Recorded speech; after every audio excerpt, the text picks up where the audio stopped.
자, 여기 또 좀 내용 좀 정리하고 문제 풀어보겠습니다. 생명 시스템은 다양한 생물로 구성되어 있으며 생물의 다양한 구성 요소가 상호작용하는 하나의 생명 시스템으로 되어 있고, 생명 시스템을 구성하는 기본 단위는 세포입니다.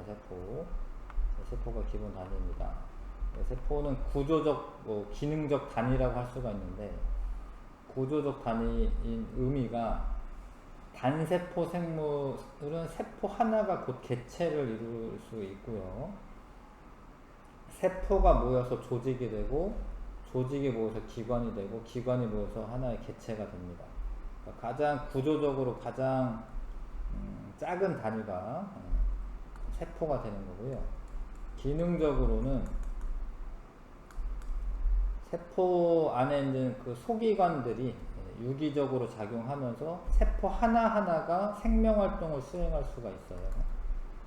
핵 속에 있는 DNA의 유전 정보가 담겨 있는데, 그거를 리보솜에 전달하고, 그 리보솜이 아미노산 결합해가지고 단백질을 만드는데, 이 단백질들이 각각의 일을 해 가면, 그러면 이제 그 생명활동이 되는 거거든요.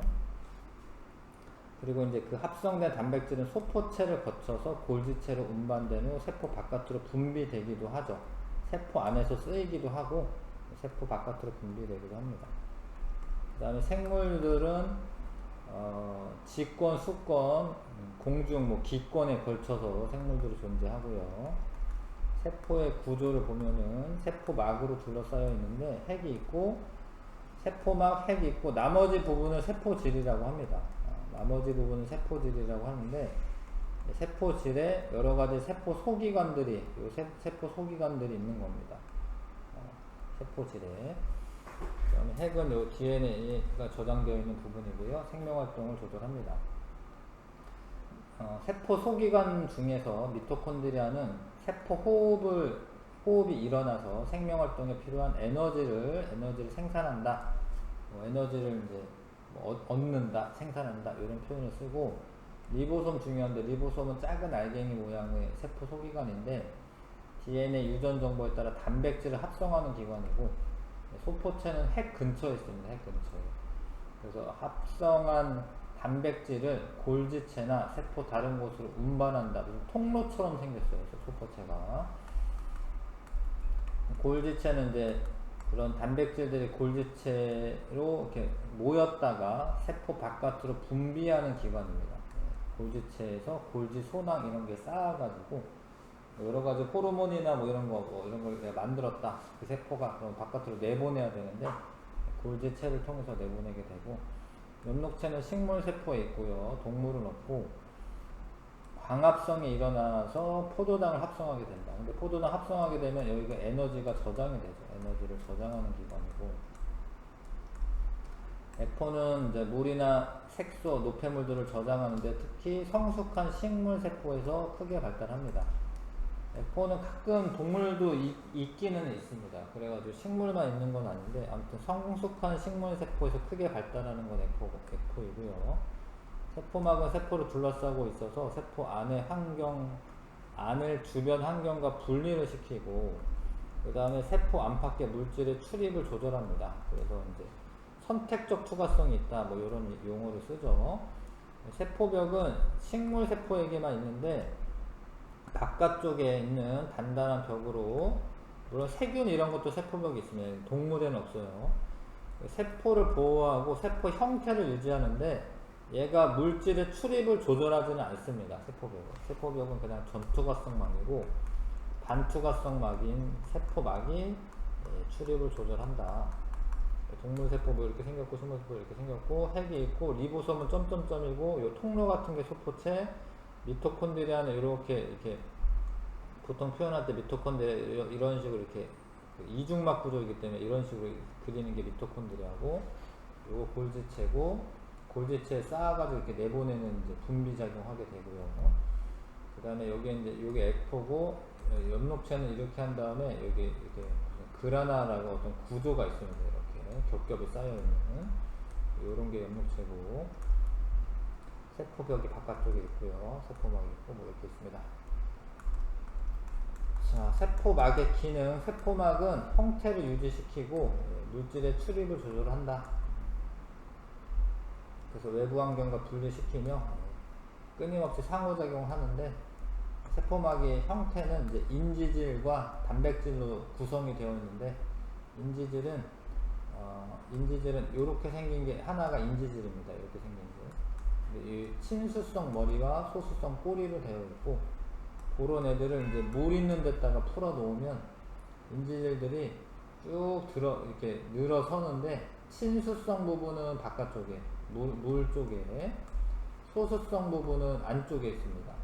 물하고 안 친한 애들은. 그러면 인지질 이중층이라고 해요. 이거를 인지질 이중층을 이루고. 근데 이거는 막은 하나입니다. 하나의 막인데 인지질 이중층으로 되어 있는 겁니다.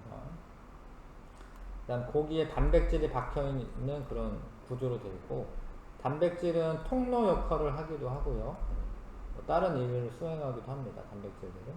근데 이 단백질들이 이렇게 움직여요. 단백질이 움직입니다. 이거를 유동성이 있다 이렇게 얘기를 하죠. 단백질의 유동성이 있습니다. 자, 그래서 인지질 이중층에 단백질이 파묻혀 있거나 관통하고 있는 구조이다. 단백질을 막단백질이라고도 한다. 세포 안과 밖에는 물이 풍부하므로 인지질의 소수성 부분이 마주 보며 배열되어 인지질 이중층을 이룹니다. 물하고 친한 애들은 이제 안과 밖에 이제 그 머리 부분이 이렇게 위치하게 되죠. 세포막을 통한 물질의 이동, 확산은 그림을 잘 보셔야 되는데, 고농도에서 저농도로 퍼져나가는 게 확산이에요. 근데 이 퍼져나가는 거는 이게 자연스러운 일이야. 어떤 에너지를 소모하는 일이 아닙니다. 이거 중요한데, 이게 농도가 높은 쪽에서 낮은 쪽으로 이동할 때 에너지 소모가 없습니다. 에너지 소모가 없어요. 거꾸로 가는 경우가 있습니다. 저농도에서 고농도로 갈 때, 그때는 능동수송이라고 하는데, 그때는 에너지를 써요. ATP를 에너지를 쓰는데, 이거는 에너지 소모가 없어요. 단순 확산이건 촉진 확산이건 에너지 소모가 없습니다. 단순 확산은 기체 분자, 뭐 CO2나 O2 이런 애들, 요런 애들과 같이 크기가 작고, 그 다음에 소수성이어야 됩니다. 크기가 작아도 극성 물질은 여기를 통과할 수가 없습니다. 여기 애들이랑 안 친해요. 여기 안을 구성하고 있는 애들하고 친해야지, 비슷해야지 통과가 되는데, 이온과 같은 애는 전하를 띄고 있기 때문에 여기 못 통과합니다. 그러면 이제 막단백질 통과해야 되고, CO2나 O2나 아니면 이제 뭐 여러 가지 이렇게 소수성인 콜레스테롤이라던가 뭐 이렇게 지용성인 애들, 그런 애들은 통과를 합니다. 지용성 분자 뭐 이런 애들은 통과를 합니다. 그런 거를 단순 확산이라고 해요. 단순 확산. 단순 확산을 하게 되면 그래프가 하이탑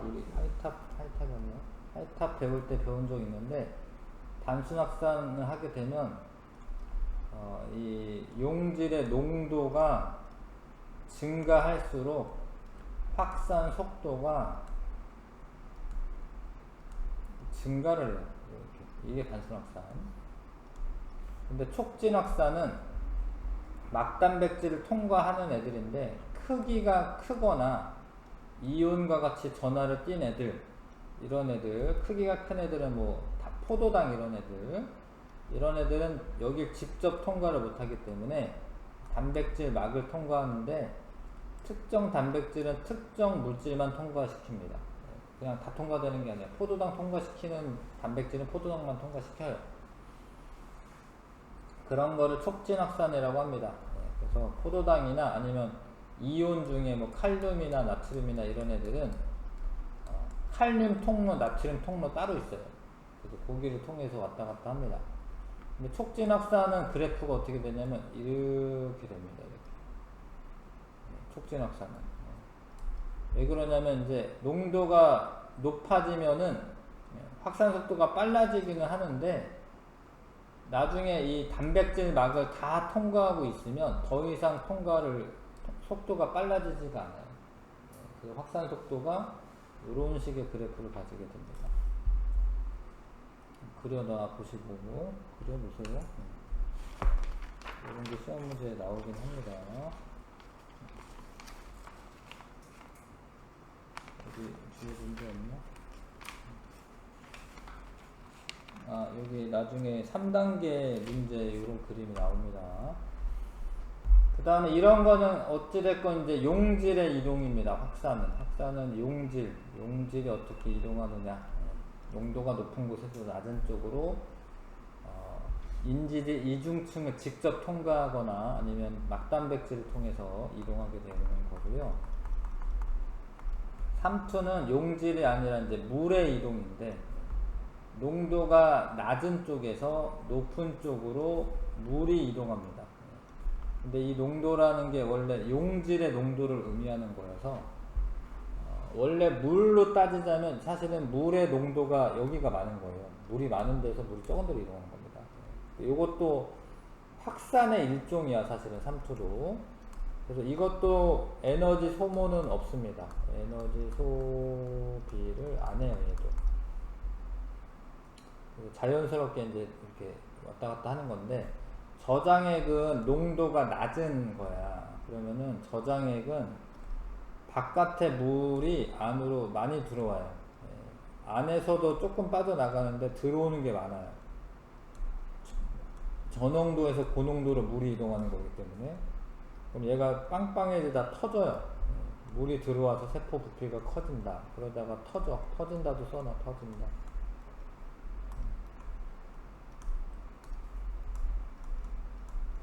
그런 걸 용혈 현상이라고 하는데, 근데 식물은 터지지는 않아요. 왜냐하면 커지다가 일정해진다. 왜냐하면 세포벽 때문에. 세포벽이 있어서 터지지는 않습니다. 등장액에 넣으면 들어가고 나가는 거에 같은 겁니다.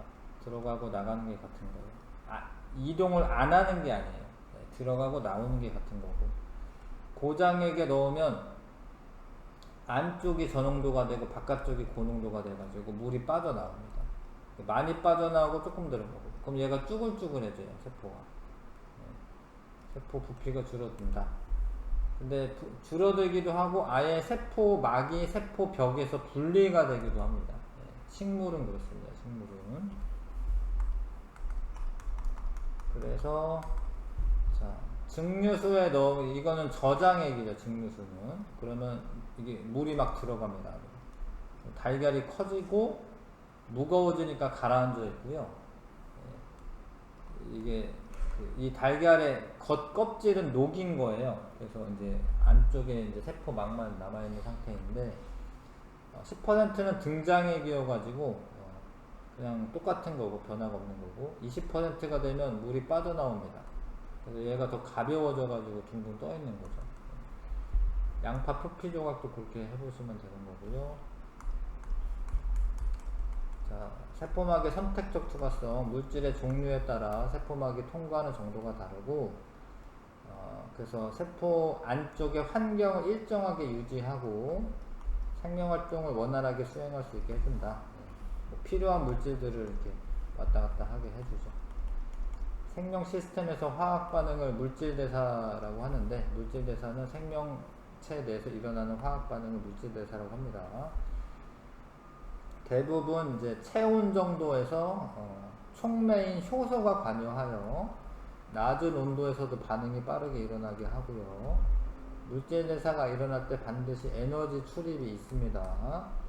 물질대사는 동화작용, 이화작용이 있고, 동화작용은 이제 뭔가 합성을 하는 게, 큰 분자를 합성을 하는 게 동화작용이고, 이때 합성할 때 에너지가 필요합니다. 그래서 이제 결합을 시킬 때, 그리고 흡열 반응이고요. 광합성이나 단백질 합성 등이 동화작용. 이화작용은 작은 분자를 분해를 합니다. 그래서 에너지가 방출됩니다. 분해할 때 화학 결합 안에 있는 에너지가 방출됩니다. 세포 호흡이나 소화나 이런 거는 분해하는 거고 에너지가 방출되는 반응이다. 동화작용 같은 경우에는 이제 그 에너지가 흡수되니까 반응물보다 생성물의 에너지가 높아요. 이런 게 동화작용이고, 이화작용은 분해될 때 반응물의 에너지가 높습니다. 이런 게 이화작용이고, 근데 이렇게 반응을 해야 될 때 요만큼이 활성화 에너지고, 여기서는 요만큼이 활성화 에너지입니다. 네, 여기 활성화 에너지입니다. 그 다음에 요 반응물하고 생성물의 에너지 차이, 이런 거는 반응열이라고 합니다. 반응열은 생성물과 반응물이 바뀌지 않으면 안 바뀌어요. 근데 활성화 에너지는 촉매가 들어가면은 낮아지거나 높아질 수 있습니다. 여기가 이만큼이 반응열이고, 물질 대사가 일어날 때는 이제 체온 범위 내에서 낮은 온도에서도 일어나는데, 이유가 효소가 관여하기 때문에 그렇고, 여러 단계에 걸쳐서 진행되면서 에너지가 단계적으로 방출되거나 소모된다. 생명체 바깥에서는 한 번에 높은 온도에서 압력도 크면 좋고 그런 데서 반응을 하게 되는데, 다량의 에너지가 한꺼번에 방출되거나 소모됩니다. 연소 반응이랑 그 세포 호흡이랑 생성물은 똑같거든요. 근데 그 과정이 다르죠. 그래서 활성화 에너지가 있어야지 반응이 진행되는데, 효소가 있을 때는 활성화 에너지가 낮아지기 때문에 반응이 빨리빨리 진행됩니다. 체온 범위 내에서도. 효소는 이제 그 구조적으로 모양이 딱 갖춰져 있거든요. 그래서 그 모양이랑 딱 맞는 기질하고만 반응을 합니다. 그 반응물을 기질이라고도 해요. 그래서 이걸 기질이라고도 해. 그래서 얘랑 이렇게 결합하고 있는 걸 효소 기질 복합체라고 하고, 효소 기질 복합체가 됐을 때 활성화 에너지가 낮아집니다. 그래서 반응이 잘 가고요. 근데 이거는 지금 분해 반응인 거예요. 지금 이화작용이 일어났는데, 효소가 반응에 참여하고 나서 이 효소는 그대로 있기 때문에 다시 재사용하시면 됩니다. 효소는 재사용할 수가 있어요. 재사용할 수가 있고, 그 다음에 활성화 에너지 낮춰주는 건 아실 거고, 효소랑 기질이 특정 기질하고만 반응하기 때문에 효소는 기질 특이성이 있다, 이렇게 얘기합니다. 반응이 끝나면은 다시 사용할 수 있고요. 그래서 여러가지 소화, 혈액의 응고, 몸의 구성성분 합성, 해독작용, 생명체에서 일어나는 이런 거 전부 다 효소가 들어가고, 효소는 모양이 중요한데 그 단백질의 모양을 유지하기 위해서는 이제 온도가 체온 정도가 돼야 되고요. pH는 이제 물질마다 다르긴 합니다. 위산이 많은 펩신 이런 거는 pH가 낮은 상태에서 그 활발하게 작용할 수가 있는 거고요. 아밀레이스나 이런 거는 pH가 중성 정도 돼야 되죠. 그래서 딱 들어맞는 온도와 pH 조건이 있습니다. 간에 카탈레이스라고 하는 효소가 있는데, 이 효소가 하는 일이 과산화수소를 물하고 산소로 분해를 하는 그런 일을 해요. 그런 거에 대한 촉매약. 그래서 생간을 넣으면 산소가 막 발생해. 산소가 발생하는 거 확인하려면 꺼져가는 불 이런 거 집어넣어야 되고, 근데 한참 막 발생하고 나서 나중에 과산화수소를 또 넣어도 또 돼요. 왜냐하면 재사용이 가능하기 때문에. 이거는. 근데 이걸 생간을 넣어야 되는데 삶은 간을 넣으면 안 됩니다. 왜냐하면 단백질 그 효소가 파괴된 거니까. 그런 거 이제 알아보는 실험이고, 여러 가지 이제 빵 만들 때도 쓰이고, 여러 가지 발효식품 만들 때, 의약품 만들 때, 화학제품 만들 때, 이런 데도 쓰인다. 이해하시죠? 자, 개념 짚어보기까지는 같이 하고 문제는 풀어보겠습니다. 생명 시스템의 구조적 단위가 세포고, DNA에서 전달된 유전 정보에 따라 아미노산을 결합하여 단백질을 합성하는 세포 소기관은 소포체가 아니라 리보솜이고, 리보솜. 액포는 물, 색소, 노폐물 등 저장하며 동물 세포에서 크게 발달한다. 아니고 식물이고, 세포막은 인지질 이중층에서 물과 잘 섞이지 않는 소수성 부분이 주로 마주보며 배열되어 있다. 맞는 이야기입니다. 친수성 바깥쪽이고 소수성 안쪽이고, 세포막의 인지질 이중층을 통해 농도가 낮은 곳에서 높은 곳으로 이동하는 현상을 단순 확산이라고 한다. 아니야, 농도가 높은 곳에서 낮은 곳으로 이동하는 겁니다. 확산은. 세포에 필요한 형태의 에너지를 생산한다. 에너지 생산하는 건 미토콘드리아인데, 여기서는 이제 C네요, C. 미토콘드리아. 이름도 쓰라고 되어 있습니다. 일단 광합성이 일어나는 거 엽록체인데 B네요. B 엽록체.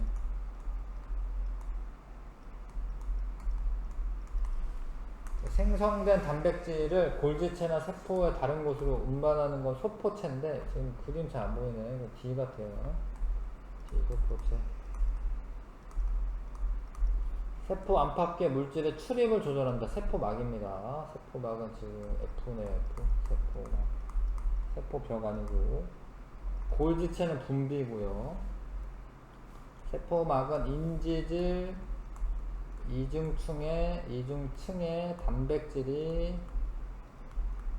파묻혀 있거나 관통하는 구조로 되어 있고, 물질의 종류에 따라 세포막을 투과하는 정도가 다른데, 이러한 세포막의 특성을 반투과성 막, 선택적 투과성, 선택적 투과성 쓰자. 선택적 투과성이라고 한다. 생명체에서 일어나는 모든 화학 반응을 물질 대사라고 하고,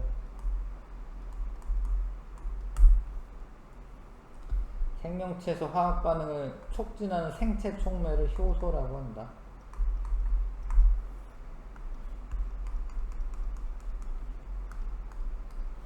자, 효소가 없을 시 활성화 에너지는 A 더하기 B네요. 지금 따로 끊어져 있네요. A 더하기 B.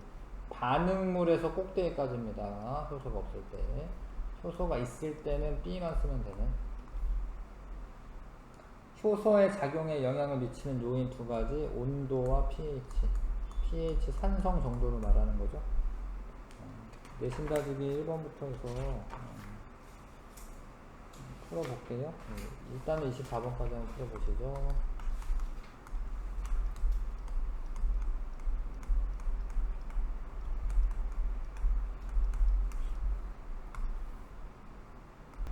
몇 2번이요. 2번 세포 구조에 관한 설명이다. 동물 세포에 소포체가 없지는 않고, 소포체 둘 다 있습니다. 동물, 식물 다. 소포체는 물질의 운반에 관여하는 거 맞고요. 엽록체는 단백질 합성되는 장소가 아니고, 단백질 합성되는 장소는 리보솜이고, 리보솜. 엽록체가 합성하는 건 포도당인데, 포도당이 단백질이 아니에요.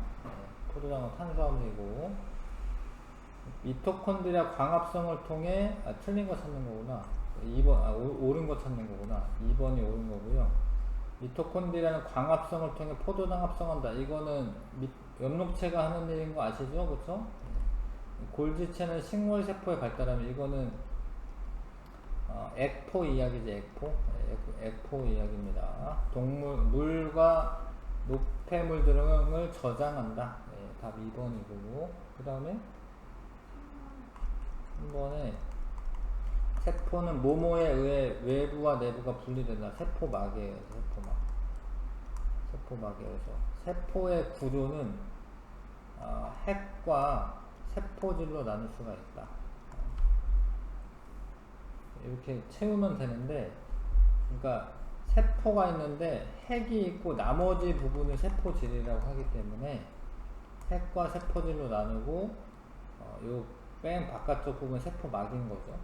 근데 세포막은 인지질과 단백질로 되어 있고, 니은이 세포막은 아니고, 세포가 핵과 나머지 부분 세포질로 나눌 수 있다. 핵인 거고, 핵에 유전 정보를 저장하고 있는 DNA가 있는 거 맞죠? 기억 디귿 5번 고르시면 됩니다.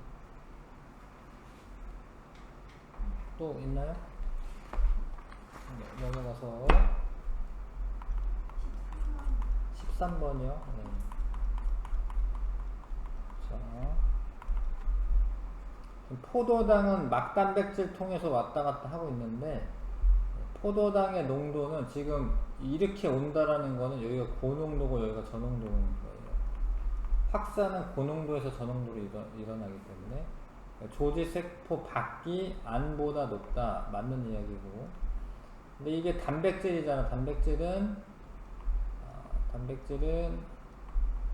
하여튼 단백질이고 아미노산 운반에도 관여한다라고 되어 있는데 이게 특정한 A를 말하는 겁니다. 그러니까 이 A는 포도당 운반하는 애야. 그래서 얘는 포도당만 운반합니다. 그러니까 요 A가 그러니까 이 딱 A를 요 애를 말하는 거예요. 얘는 포도당 운반하는 애지 아미노산 운반하는 애는 아니에요. A의 수가 많을수록 포도당이 빠르게 이동한다. 맞는 이야기죠. 그래서 기억지구 보시면 되고 4번 보시면 되고. 그러니까 아미노산 운반하는 단백질은 따로 있어야 되는 거예요. 뭐 그런 문제입니다. 이게 지금. 그 다음에 8번에 이게 지금 얘가 무조건 반응물입니다. 그러니까 반응의 진행이 이렇게 가고 있기 때문에 왼쪽에 있는 게 반응물이고 그게 화학 반응을 통해서 B가 생성물이 되는 건데 생성물 에너지가 더 높잖아요. 요런 반응은 이제 동화 작용이 일어날 때가 그렇고요. 그 다음에 요런 거는 흡열 반응인 거고. 근데 효소가 없을 때 활성화 에너지는 니은 플러스 기억입니다. 이만큼. 활성화 에너지가 반응물에서 꼭대기까지예요. 반응물에서 꼭대기까지. 여기에서 꼭대기까지가 아니고 이 그림이 이렇게 그려져 있으면 요게 맞는데 그림이 이렇게 그려져 있으면 여기서부터가 맞아요. 활성화 에너지는 기억 플러스 니은으로 하셔야 되고 효소가 있을 때는 지금은 이제 표현이 안 되고 있습니다. 여기에서 효소가 있을 때는 여기지 여기만큼 아니 요만큼 효소가 있을 때 그래서 니은보다 크다 맞네. 니은보다 크다 맞네요. 그래서 니은은 그럼 뭐냐면 니은은 반응열이라고 불러. 이거를 니은은 반응열이라고 부릅니다. 이 생성물과 반응물의 에너지 차이를 반응열이라고 불러요. 그거보다 크네요. 세포 호흡은 이와 같은 에너지 변화를 나타낸다. 이게 동화작용이고 흡열 반응이잖아요. 세포 호흡은 분해 반응, 이화작용이고 얘가 아니죠. 요런 형태가 아닙니다. 그래서 2번 고르는 겁니다. 그 다음에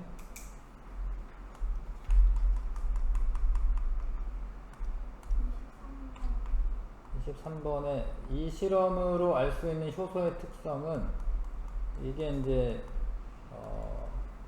반응 속도를 빠르게 해준다랑 뭐 이 실험에서 산소 기체가 발생했다 뭐 이런 거 알 수 있고 특히 라에서 다 하고 난 다음에 과산화수소수만 더 넣는 겁니다. 카탈레이스 효소를 더 넣는 게 아니에요. 근데 더 넣었더니 또 다시 발생했다라고 되죠. 다시 발생했다. 이거는 효소가 재사용될 수 있다. 재사용이 된다. 라는 걸 알려주는 거죠. 그래서 효소는 높은 온도에서 그 기능을 잃는다. 이거는 삶은 간 뭐 이런 거 있나요? 그런 건 없는데 지금. 간 조각을 넣지 않았고 간 조각을 넣었고 없어요. 이게 높은 온도에서 반응 안 한다 이러면 온도 변화를 준 게 있어야 되는데 그거는 지금 없네. 그러니까 이 실험의 특성만으로 골라야 되기 때문에 실온에서 반응 빠르게 일어나게 해주는 거 맞고요. 효소 반응 전후 변하지 않아 촉매 작용을 반복할 수 있다. 맞는 이야기. 니은부분. 이게 원래 기억도 맞는 이야기이긴 한데 이 실험에서는 삶은 간을 실험하거나 이러진 않았습니다. 그러니까 온도가 높으면 기능을 잃어버린다는 위 실험에서는 잘 모르는 거죠. 또 틀린 거 뭐 있죠? 네, 3번. 자, 여기 봐봐. 이게 처음에 농도가 많은 애가 반응물입니다. 반응. 그러니까 반응이 진행되면서 생성물이 생기니까 기억이 생성물이에요. 이거 일단 이해가세요? 그러니까 처음에 0초 때에 농도가 진한 게 반응물이고 얘는 아직 안 생긴 게 생성물이고. 근데 기억 틀렸고, 이 반응의 활성화 에너지는 T1일 때가 T2일 때보다 크다 뭐 이렇게 나왔는데, 이게 어떤 효소 반응에서 효소의 농도가 일정할 때 시간에 따른 기억 니온의 농도를 나타낸 것이다 라고 되어 있습니다. 어찌됐건 효소가 작용해가지고 반응이 진행되는 거니까 활성화 에너지는 뭐 반응이 진행될 때 뭐 T1일 때 T2일 때 다르진 않아요. 같은 건데, 근데 이게 속도가 다른 이유는 반응물의 농도가 많으면 빨리빨리 진행이 되는 겁니다. 그러니까 시간 변화에 따라서 농도가 많이 낮아지는 이유는 반응물이 많아서 그렇고, 나중에는 반응물이 조금밖에 없으니까 속도가 좀 느리게 진행되는 거야. 반응 속도는 T3일 때가 T2일 때보다 느리다는 맞아. 왜냐면 T3일 때는 이 시간에 따라서 이 접선의 기울기를 따지시면 되는데 얘가 조금 없어지고 있고요. T2일 때는 좀 더 많이 없어지고 있어요. 가파르게 줄어들고 있잖아요. 속도는 지금 T2일 때가 큰 게 맞아요. T3일 때가 느린 거고. 이건 디귿만 고르면 됩니다. 2번만 고르면 되고.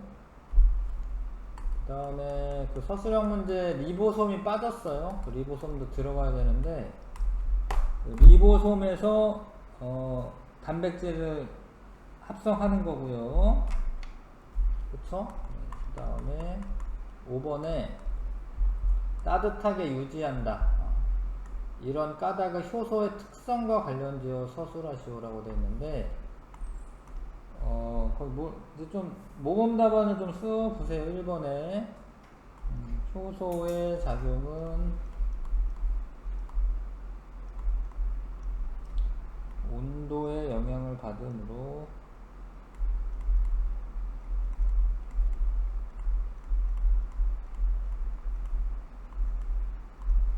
녹말을 분해하는 효소의 작용이 별로 안 좋네요.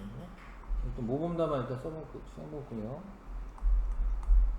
녹말을 분해하는 효소의 작용에 알맞은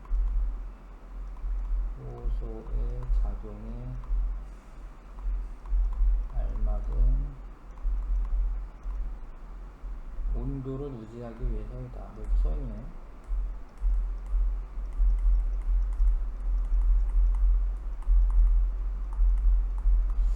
별로 안 좋은데. 아무튼 따뜻하게 유지하는 이유가 단백질의 그 모양을 유지하기 위해서 그렇긴 합니다. 온도에 따라서 단백질의 형태가 바뀔 수 있는데, 단백질의 모양이 단백질의 형태가 유지되기 위해서는 따뜻하게 유지돼야 되는 거고, 체온 범위 내에서 유지가 돼야 되는 거고. 근데 끓이면은 이제 분해한 뒤 적당히 분해한 뒤 1시간 정도 끓인 후 식혀서 냉장 보관한다. 끓이면은 이제 열을 가해서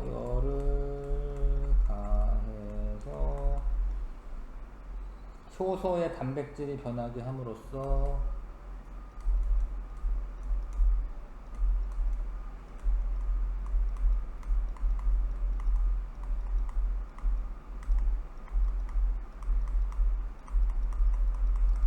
효소가 촉매 기능을 잃도록, 이제 더 이상은 이제 발효가 이제 그 분해 반응 못하게 하는 거죠. 효소가 촉매 기능을 잃도록